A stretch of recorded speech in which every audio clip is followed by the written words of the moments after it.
नमस्कार, मैं हूं ऋषि। दिन भर में ढेरों खबरें आप देखते होंगे। कई मानस में पैबस्त हो जाती होंगी, कई सिर्फ मस्तिष्क से टकरा कर लौट जाती होंगी। कुछ के मायने आपको फौरन समझ आ जाते होंगे, कुछ के निहितार्थ तत्काल आपको समझ में शायद नहीं भी आते होंगे। आपकी सहूलियत के लिए बीएसटीवी लेकर आया है दिन भर की प्रमुख खबरों का निचोड़। खबर क्या है, क्यों है, इसका मूल मंतव्य क्या है, इसके पीछे की वजह क्या है, यह सारा विश्लेषण आपको सिर्फ आधे घंटे में देखने को मिलेगा। इसे देखिए तो आपकी दिन की बड़ी खबरों की जिज्ञासाएं यूं ही शांत हो जाएगी। हर दिन इसी वक्त आपके लिए हम लेकर आते हैं खबरों का बेहतरीन विश्लेषण, ताकि आप भी कह सकें कि खबर तो ये है। और चलिए सबसे पहले आपको ये बताते हैं कि कौन कौन सी प्रमुख खबरें हैं जिन्हें आज हम आपको बताने जा रहे हैं। तो सबसे पहले झारखंड दौरे पर सीएम मोहन, क्या कुछ उन्होंने इस दौरे के दौरान किया, क्या कुछ बड़ी एक्टिविटीज रही, क्या कुछ बड़े उनके भाषण के अंश रहे, वो आपको सुनाएंगे। इसके बाद हम आपको बताएंगे कि मध्य प्रदेश में कैसे सुरक्षित हो रही हैं मोहन की गायें। इस खबर के मायने भी हम आपको बताएंगे, समझाएंगे।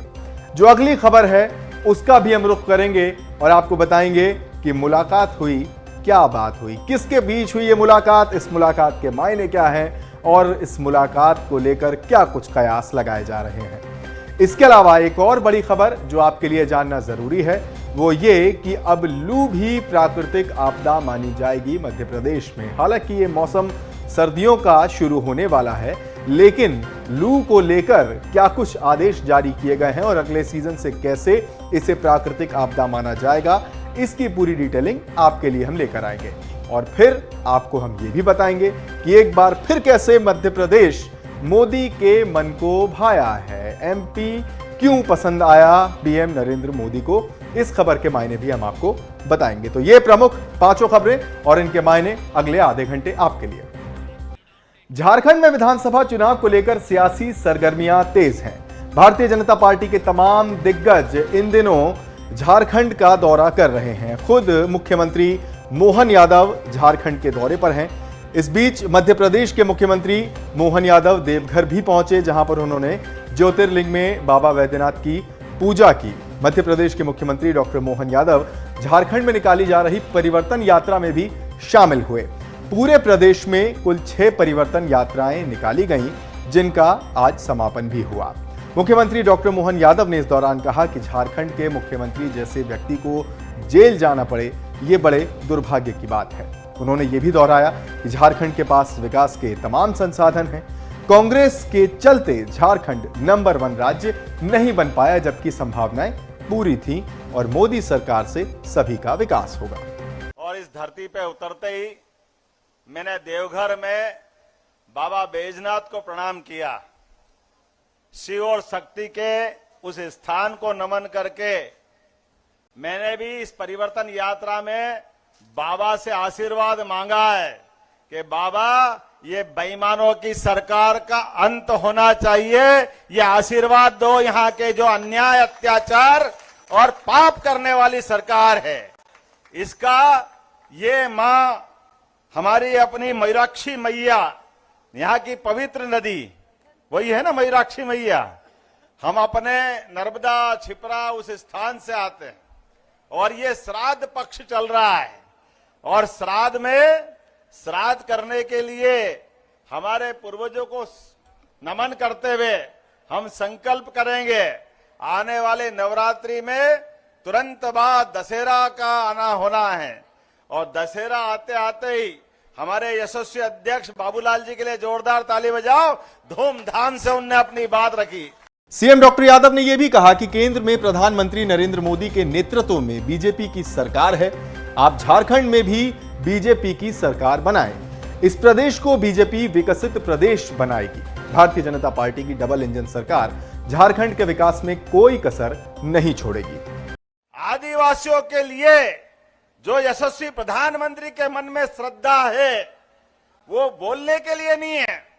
ये हमारी सरकार, हमारी पार्टी भारतीय जनता पार्टी का विशालता है कि जिसके कारण से ये तथाकथित लोग जो सरकार में बैठ करके आज मुझे इस बात की प्रसन्नता है, भगवान बिरसा मुंडा का जो योगदान था आजादी के समय संघर्ष के लिए, वो अगर उनका पूरे देश में नाम अगर किसी ने पहुंचाया तो हमारी भारतीय जनता पार्टी और हमारे अपने यशस्वी प्रधानमंत्री श्रीमान नरेंद्र मोदी जी ने पहुंचाया। हमें इस बात की प्रसन्नता है। मुख्यमंत्री डॉक्टर मोहन यादव ने पूर्व प्रधानमंत्री स्वर्गीय अटल बिहारी वाजपेयी को भी याद किया और उन्होंने कहा कि स्वर्गीय वाजपेयी ने भी झारखंड को समृद्ध बनाने का सपना देखा था। इस क्षेत्र को समृद्ध बनाने के लिए राज्य का गठन भी किया गया था, लेकिन मौजूदा राज्य सरकार की गलत नीतियों के कारण प्रदेश पिछड़ता जा रहा है। अब समय आ गया है कि इस सरकार को बदला जाए। स्वर्गीय अटल बिहारी वाजपेयी जी, बाबूलाल जी तो गवाह है, अर्जुन मुंडा जी उसके साथ आए, ये हेमंत सोरेन जी और उनके साथ जितने चट्टे बट्टे लगे हुए हैं, ये सारे के सारे लोग जिस बात को 1937 से कैप्टन जयपाल सिंह जी ने उठाया था कि ये झारखंड अलग राज्य बनना चाहिए था, लेकिन उस अलग राज्य बनने की उस कल्पना को ये लोग कहते हैं हमारी लाश पे बनाया जाएगा। आज वो नेता भी जिंदा है, उनके साथ वाले वोट मांगने आ रहे हैं। अरे किस मुंह से वोट मांगोगे जिनने झारखंड राज्य का ही विरोध किया था, झारखंड के लोगों की भावना के साथ अन्याय किया था। आज आप उनके बीच में आओगे और आपको वोट देंगे। वहीं मुख्यमंत्री डॉक्टर मोहन यादव ने झारखंड के सीएम हेमंत सोरेन पर एक बार फिर जमकर निशाना साधा। उन्होंने कहा कि झारखंड के मुख्यमंत्री जैसे व्यक्ति को जेल जाना पड़े, ये बड़े दुर्भाग्य की बात है। क्या आपने आने के बाद करा क्या है? जितना झूठ बोल सकते थे उसकी पराकाष्ठा की है, लेकिन हम आज भारतीय जनता पार्टी के उस नेता के साथ इस झारखंड के राज्य को भी कदम से कदम मिला के चलाना चाहेंगे, जिसका नाम यशस्वी प्रधानमंत्री श्रीमान नरेंद्र मोदी जी है। हमें इस बात का आनंद है। सीएम डॉक्टर यादव ने झारखंड में कांग्रेस पर भी जमकर हमला बोला। झारखंड नंबर 1 राज्य बन सकता था, लेकिन कांग्रेस और उनके सहयोगियों के कारण झारखंड की दुर्दशा हुई है। और क्या कुछ कहा सीएम डॉक्टर मोहन यादव ने, सुनिए। आदिवासियों के नाम पर कांग्रेस ने, हेमंत सोरेन सहित उनके सारे लोगों ने हमेशा वोट लिए, अपनी सरकार बनाई, झूठ बोल के आगे बढ़ते गए, लेकिन आज तक कभी किसी आदिवासी बहन को, भाई को राष्ट्रपति नहीं बनाया। ये दुर्भाग्य के साथ कहना पड़ेगा। आज यशस्वी हमारी अपनी दुनिया के सबसे बड़े लोकतंत्र की अगर राष्ट्रपति महामहिम श्रीमती द्रौपदी मुर्मू जी अगर है, तो उसका सबसे बड़ा कारण यशस्वी प्रधानमंत्री श्रीमान नरेंद्र मोदी और भारतीय जनता पार्टी की सरकार है। सीएम ने प्रदेश की क्षमताओं की भी याद एक बार फिर से दिलाई। उन्होंने कहा कि झारखंड प्राकृतिक संसाधनों से भरपूर है, यहां की मानव क्षमता उत्कृष्ट है। मुख्यमंत्री डॉक्टर यादव ने कहा कि मैं उम्मीद करता हूं कि झारखंड वासी परिवर्तन का संकल्प लेंगे और भारतीय जनता पार्टी के साथ चलेंगे। सारे देश के बाकी राज्यों के बजाय झारखंड के अंदर बाबा बैजनाथ की कृपा से, भगवान की विशेष कृपा है। जमीन में कौन सा खनिज नहीं छिपा हुआ है? अरे खजाना छिपा है, खजाना। प्राकृतिक संसाधनों से जितना आच्छादित ये प्रदेश है और कोई प्रदेश नहीं है। यहाँ के मेहनत का श्लोक अपनी इच्छा शक्ति से, अपनी जीवटता से, अपनी ईमानदारी से दुनिया भर में जाने जाते हैं। इतनी संभावना वाला प्रदेश अगर आज अपने नंबर 1 के स्थान को खो करके सबसे नीचे आया है, तो इसमें सबसे बड़ा कारण हेमंत सोरेन है। तो झारखंड चुनाव के मद्देनजर बीजेपी ने कमर कस ली है। परिवर्तन सभा में सीएम मोहन यादव ने हेमंत सोरेन सरकार को भ्रष्ट बताया। उन्होंने आरोप लगाया कि विकास की जगह अपने परिवार का ध्यान रखा गया है। कुल मिलाकर ये दौरा जो था वो काफी महत्वपूर्ण माना गया और एक बार फिर सीएम डॉक्टर मोहन यादव झारखंड जाकर वहां की सरकार और मुख्यमंत्री पर बरसते नजर आए। और अब जो दूसरी खबर कि मध्य प्रदेश में कैसे सुरक्षित हो रही हैं मोहन की गायें, तो ये खबर आपके लिए बताना इसलिए जरूरी है क्योंकि मध्य प्रदेश में गायों की सुरक्षा और गौशालाओं को बेहतर बनाने के लिए एक और कदम लिया गया है। इससे पहले कि हम इस खबर पर जाएं, इसे पूरा आपको बताएं, आपको इसके टुडे एलिमेंट के बारे में बताना चाहूंगा। यह खबर जुड़ी हुई है ग्वालियर से, जहां पर गौशाला में बायो सीएनजी बनाने का काम किया जा रहा है, और वो भी किसी और पदार्थ से नहीं बल्कि गौशालाओं से निकलने वाले गोबर से। बहुत बड़ी उपलब्धि है, उसमें सारे लोगों का योगदान है और उनके योग पुत्र श्रीमंत ज्योतिरादित्य सिंधिया जी का भी उसमें योगदान है, और उसको 2 तारीख को हमारे देश के यशस्वी प्रधानमंत्री वर्चुअल शायद उसका लोकार्पण भी कर रहे हैं। 2 अक्टूबर को इस प्लांट का उद्घाटन होना है। माननीय प्रधानमंत्री जी गोवर्धन योजना से यह जो प्लांट बना हुआ है, जो स्वच्छ भारत मिशन को ये ओर प्रदर्शित कर रहा है, और यह मध्य प्रदेश के आदर्श गौशाला सबसे बड़ी गौशाला है, और सबसे बड़ी गौशाला में सबसे बड़ा बायो सीएनजी प्लांट किसी भी गोबर से द्वारा लगने वाला यह इकलौता प्लांट है। तो ग्वालियर में गायों के गोबर से बायो सीएनजी का उत्पादन शुरू होने जा रहा है। यह मध्य प्रदेश की पहली ऐसी गौशाला होगी जहां रोज 2 टन बायो सीएनजी बनकर तैयार की जाएगी। इसके लिए प्रतिदिन 100 टन गोबर का उपयोग किया जाएगा। नगर निगम के साथ ही आम लोग भी इस सीएनजी का इस्तेमाल कर सकेंगे। बड़ी बात यह है कि प्रधानमंत्री नरेंद्र मोदी 2 अक्टूबर को वीडियो कॉन्फ्रेंसिंग के जरिए इस प्लांट का लोकार्पण कर सकते हैं। तो जो बातें मैंने अभी आपको कही, एक बार आप उन्हें यहां पर पढ़ भी सकते हैं कि यह विशेष गौशाला जो है वो मध्य प्रदेश में बनकर तैयार हो रही है। गौशाला प्रबंधन जो है वो किया जा चुका है, गौशाला अनवरत रूप से जारी है, यहां पर गायों की देखभाल भी की जा रही है। लेकिन अब 2 अक्टूबर को प्रधानमंत्री नरेंद्र मोदी इस प्लांट का शुभारंभ कर सकते हैं, जिससे कि हर दिन यहां पर बायो सीएनजी बनाई जाएगी 100 टन गोबर से। और इस बायो सीएनजी का जो इस्तेमाल है प्राथमिक तौर पर वो नगर निगम के लिए होगा, लेकिन इसके बाद जब इसे अपग्रेड किया जाएगा तो ये आम लोगों के लिए भी उपलब्ध हो सकेगी। और अब इस गौशाला की कुछ और चीजों को हम आपको बताते हैं, जैसे कि इंडियन ऑयल कॉर्पोरेशन ने 31 करोड़ रुपए की लागत से 10 बीघा जमीन पर यह प्लांट बनाया है। अगले 3 महीने में यह निगम को सौंप दिया जाएगा। इस गौशाला की जो खास बातें हैं उन्हें आप सुनने के साथ यहां पर पढ़ भी सकते हैं। 10 बीघा जमीन पर तैयार इस सीएनजी प्लांट की जो सप्लाई होगी वो पहले निगम को की जाएगी, और ये 3 महीने में जो है पूरा प्रोजेक्ट वो निगम को सौंप दिया जाएगा, ऐसी चर्चा फिलहाल चल रही है। इस गौशाला में कुल 9,850 गायें अभी भी हैं, और इनकी संख्या बढ़ने की जो है वो संभावना है।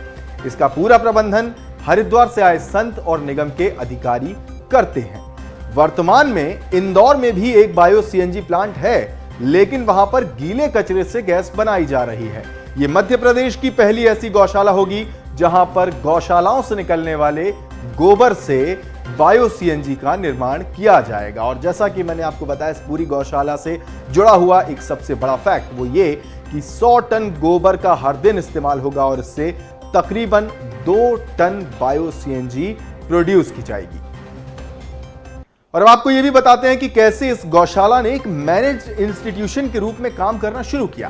पहले यह भी एक सामान्य गौशाला के रूप में ही काम कर रही थी, लेकिन जैसे जैसे गौशाला में गोवंश बढ़ते गए, उसके मैनेजमेंट और गोबर के इस्तेमाल पर प्रबंधन ने ध्यान बढ़ा दिया। पहले गोबर से गोकास्ट का निर्माण शुरू हुआ, इन्हें मुक्तिधामों में पहुंचाया गया।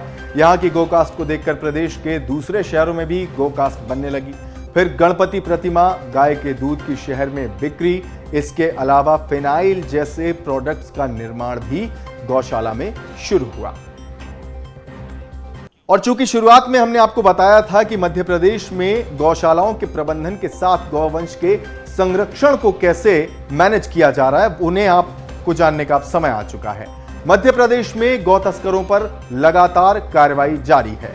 मध्य प्रदेश पुलिस मुख्यालय से जारी आधिकारिक आंकड़ों के हिसाब से हर चौथा तस्कर गिरफ्तार कर लिया गया है, यानी कि हर चौथे व्यक्ति जिस पर गौ तस्करी के आरोप हैं उसे पुलिस ने अपनी कस्टडी में लिया है। यह बात राज्य के पुलिस रिकॉर्ड के पिछले 6 महीनों के आंकड़ों से निकलकर सामने आई है। इसके अलावा इसी अवधि के दौरान अवैध रूप से ले जाई जा रही हर घंटे 2 गायों को बचाया गया है। मतलब ये एक अनुपात में जो आंकड़े आते हैं हम उन्हें आपको बता रहे हैं। हर दिन हर घंटे की जाने वाली जो कार्रवाई है, अगर उस हिसाब से बांटा जाए तो हर घंटे 2 गायों को पुलिस द्वारा बचाया गया है।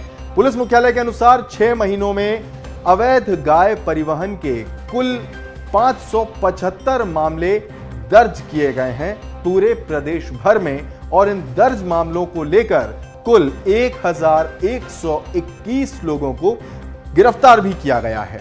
इसके अलावा इन अभियानों के दौरान 7524 गायों को बचाया गया है और कार्रवाई करते हुए पुलिस ने 342 वाहन भी जब्त किए हैं जो अवैध रूप से की जा रही गौ तस्करी में शामिल थे। पिछले साल दिसंबर में ही सीएम यादव ने पुलिस को निर्देश दिए थे कि ऐसी गतिविधियों को रोका जाना चाहिए। इसके बाद पुलिस ने राज्य में इन अभियानों को तेज कर दिया था। पिछले 10 वर्षों में ऐसे मामलों के पुलिस रिकॉर्ड के विश्लेषण से पता चलता है कि इनमें से अधिकांश पश्चिम और दक्षिण मध्य प्रदेश के सीमावर्ती जिलों से रिपोर्ट किए गए हैं। लेकिन जो पिछले 6 महीने के आंकड़े आए हैं और जो अभी मैं आपको बता रहा था, उनसे एक बात तो साफ होती जा रही है कि मध्य प्रदेश में गौवंश के संरक्षण को लेकर एक तरफ जहां व्यवस्थित गौशालाओं का निर्माण किया जा रहा है, फिर चाहे वो मध्य प्रदेश की हाईटेक गौशाला हो या फिर ग्वालियर की बायो सीएनजी प्रोड्यूस करने वाली गौशाला, इसके अलावा गौ तस्करी पर किस तरह जो सरकार है वो सख्त है, उसकी कुछ झलकियां, उसकी कुछ बानगियां अभी आपने देखी यहां पर। और एक पॉलिटिकल खबर अब जो आपके लिए जानना जरूरी है। सोमवार को मध्य प्रदेश की राजधानी भोपाल में मुख्यमंत्री निवास पर केंद्रीय कृषि एवं किसान कल्याण और ग्रामीण विकास मंत्री और मध्य प्रदेश के पूर्व मुख्यमंत्री शिवराज सिंह चौहान सीएम डॉक्टर मोहन यादव से मिलने पहुंचे। इस मुलाकात की तस्वीरों को सीएम डॉक्टर यादव ने अपने सोशल मीडिया अकाउंट पर पोस्ट किया, शेयर किया। साथ ही उन्होंने यह भी लिखा कि आज भोपाल स्थित मुख्यमंत्री निवास में आदरणीय भाई साहब माननीय केंद्रीय कृषि एवं किसान कल्याण और ग्रामीण विकास मंत्री श्री शिवराज सिंह चौहान जी से भेंट की। इस अवसर पर प्रदेश के किसानों के कल्याण के संबंध में सार्थक चर्चा हुई। हालांकि आधिकारिक तौर पर इस मुलाकात के हिस्से अभी तक सामने नहीं आए हैं। चूंकि बात किसानों के मुद्दे से जुड़ी हो सकती है तो शायद केंद्रीय कृषि मंत्री सोयाबीन के एमएसपी को 6000 किए जाने का मुद्दा डिस्कस करने पहुंचे होंगे या फिर अतिथि शिक्षकों की मांगों पर भी बात हुई होगी। कुछ दिन पहले ही केंद्रीय मंत्री शिवराज सिंह चौहान का काफिला रोककर अतिथि शिक्षकों ने अपनी मांगों को रखा था, जिस पर उन्होंने कहा था कि वे सरकार से बात करेंगे। हो सकता है कि इस बारे में भी चर्चा हुई हो। वैसे चर्चा किस बात पर हुई होगी, इसके कयासों के साथ भूपेंद्र सिंह का एक पोस्ट भी खूब चर्चा में आ रहा है। पूर्व गृह मंत्री भूपेंद्र सिंह ने फेसबुक पर लगभग एक दिन पहले यह पोस्ट किया था, जिसमें उन्होंने अपने मन की व्यथा बताते हुए सागर के रीजनल इंडस्ट्री कॉन्क्लेव में मंच पर कुर्सी लगवाने के प्रयास या बैठक व्यवस्था से ऐतराज पर अपना स्पष्टीकरण दिया था। उन्होंने पोस्ट में लिखा था कि ऐसा कुछ नहीं था। अपने 45 साल के करियर की कुछ घटनाओं का जिक्र भी उन्होंने इस पोस्ट में किया और अंत इस बात पर था कि कुर्सियों का मोह हमने तब नहीं किया तो अब कुर्सियों के लिए मोह और समझौते क्या करेंगे।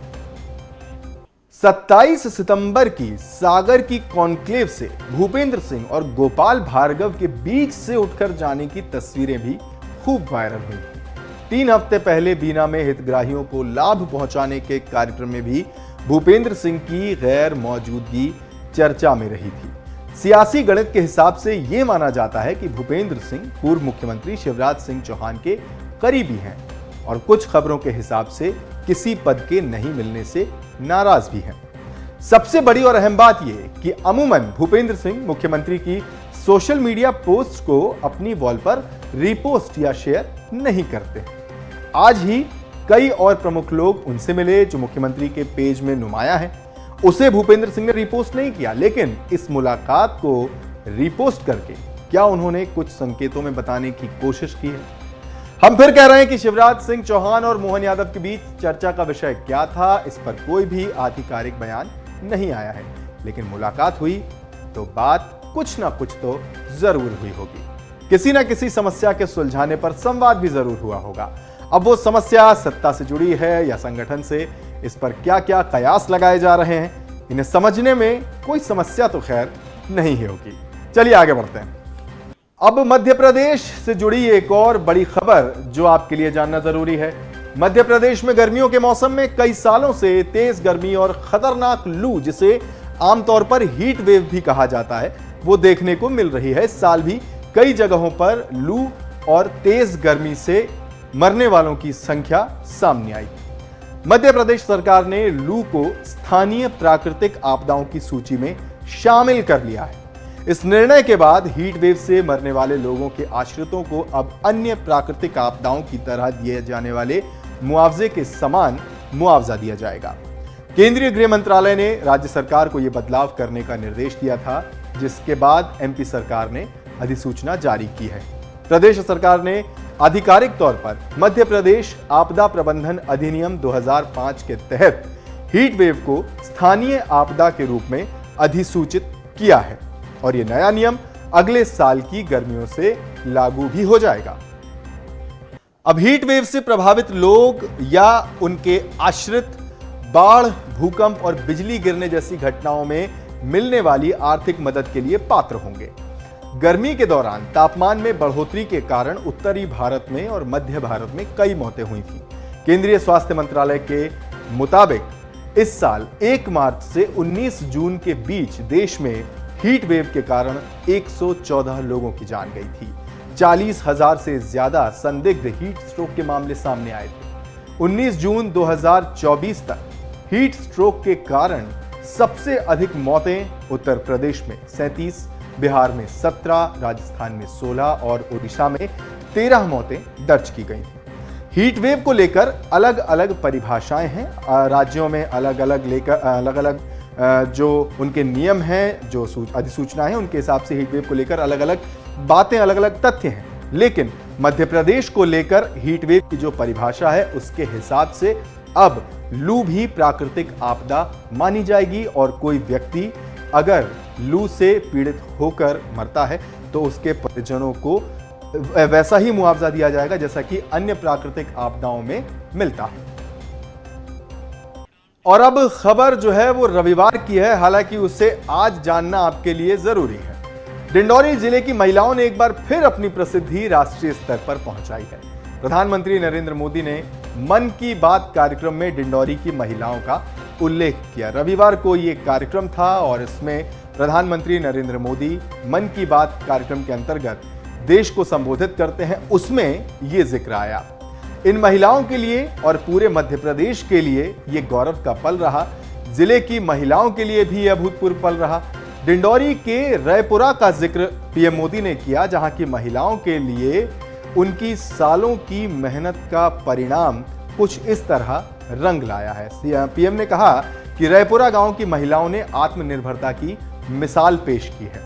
महिलाओं ने गांव में तालाब का बेहतर उपयोग किया है और मछली पालन का व्यवसाय शुरू कर अच्छी आमदनी प्राप्त कर रही हैं। डिंडौरी के रैपुरा गांव के इस तालाब की देखभाल करते हुए महिलाओं ने तालाब से ही अपनी आर्थिक उन्नति की है। सिंचाई के लिए बने इस तालाब पर मछली पालन का काम शुरू किया गया और 10 हेक्टेयर के तालाब से जो उत्पादन हुआ उससे महिलाओं को अच्छी खासी आय प्राप्त हुई। यहाँ लाके हम मछली काट के बेचते हैं और फिर फ्राई करके भी देते हैं और कटलेट बनाकर भी बेचते हैं, जिससे हमारी दीदियों की आमदनी बढ़ गई है। और हर एक दीदी कम से कम महीना में 10,000 रुपया तो कमाई लेती हैं, जिससे हमारी दीदियों की आर्थिक स्थिति सुधर गई। एक दिन में यहाँ 20 से 30 किलो मछली बिक जाती है। और डिंडौरी के अलावा मध्य प्रदेश के छतरपुर जिले के खोप गांव का भी प्रधानमंत्री नरेंद्र मोदी ने मन की बात में जिक्र किया।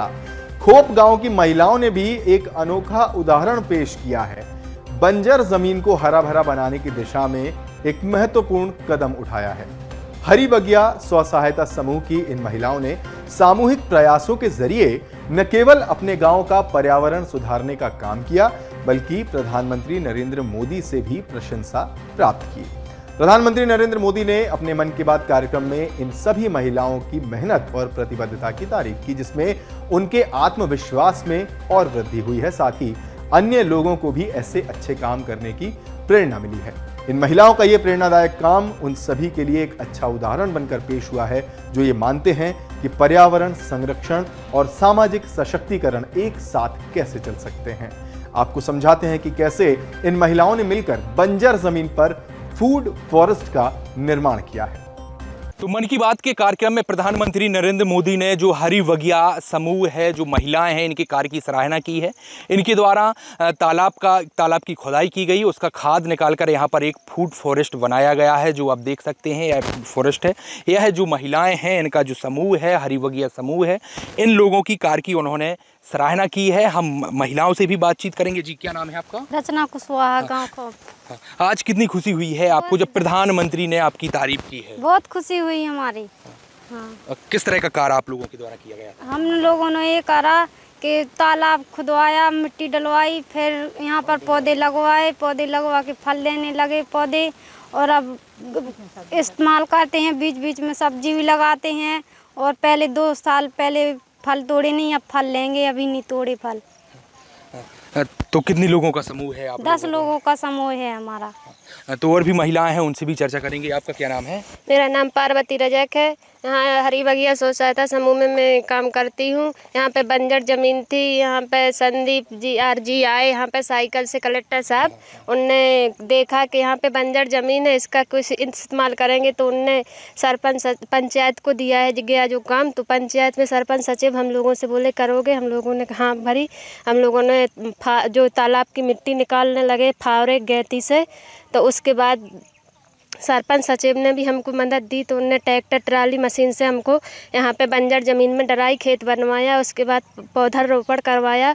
पौधा रोपण के बाद में हम लोगों ने क्या, फिर पानी की समस्या भी थी यहाँ पे, तो हम लोगों ने गुंडी कलशों से, हमारे बच्चों ने लोटों से भी पानी डाला है, गिलासों से भी, छोटे छोटे बच्चे हमारे, तो यहाँ उससे भी पानी डालते रहे। फिर उसके बाद हमको ज़्यादा ही समस्या पानी की आई, तो हमारी सीओ मैडम ने भी हमारी मदद की है। उनने बोर करवाया, 3 दिन में हमारा बोर कर दिया, उन लोगों ने करवा दिया। उसके बाद में कलेक्टर साहब ने, संदीप जी आर जी ने हमारे यहाँ पर ड्रॉप भी डलवाए, तो हमको और भी समस्या कम होते गई। हमको ऐसी बहुत सी वो मिलती है, हमको मदद मिलती है सरकार की तरफ से, तो हम और भी आज खुशी हुई है जब प्रधानमंत्री ने आपके इन कार्यों की सराहना की है। बहुत सी खुशी हुई है हमको कि हम लोगों जो गांव की महिला कहीं घर में से निकल नहीं सकते थे, वो आज मतलब खड़ी हैं अपने पैरों पे, जो देश भर में दिख रही हैं कि हाँ काम करती है, नारी शक्ति हैं हम। तो आज के लिए बस इतना ही। कल फिर हाजिर होंगे कुछ ऐसी ही खबरों के साथ जिन्हें देखकर आप कह सकें कि खबर तो ये है। फिलहाल मुझे दीजिए इजाजत, अपना खूब ख्याल रखिए और ताजा खबरों के लिए बने रहिए BSTV के साथ। नमस्कार।